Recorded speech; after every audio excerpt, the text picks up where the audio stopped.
জ্বালাতন করছিল ডলোমাইট দূষণের জেরবার মাদারিহাট বীরপাড়া ব্লকের বীরপাড়া শহরবাসী।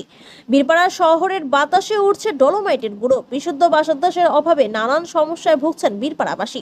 তবে শুধু ডলোমাইট দূষণ নয়, ডলোমাইট বহনকারী গাড়িগুলোর দাপটে সৃষ্টি হচ্ছে যানজটের ফলে দুর্ভোগে পড়েন আপামর সাধারণ মানুষ। তবে সমস্যাটি হঠাৎ করে গজিয়ে ওঠেনি, সমস্যাটা দীর্ঘদিনের, তবুও সুরাহা হয়নি। ভোটের আগে রাজনৈতিক নেতারা প্রতিশ্রুতির বন্যা বইয়ে দেন, মসনদ পাওয়ার পর তারা দিব্যি ভুলে যান, কিন্তু বলেন না ভুক্তভোগীরা, কথা রাখেন না। তাই আত্মরক্ষার তাগিদে অরাজনৈতিক একটি মঞ্চ তৈরি করে নাম দিলেন ভয়েস অফ বীরপাড়া। মঞ্চের উদ্যোগে সকল স্তরের মানুষ দুর্বিষহ যন্ত্রণার হাত থেকে মুক্তি পেতে ভেদাভেদ ভুলে গণ আন্দোলনে সামিল হলেন। মঙ্গলবার বীরপাড়া থেকে ডলোমাইট স্থানান্তরিত করার দাবি জানিয়ে দলগাঁও স্টেশন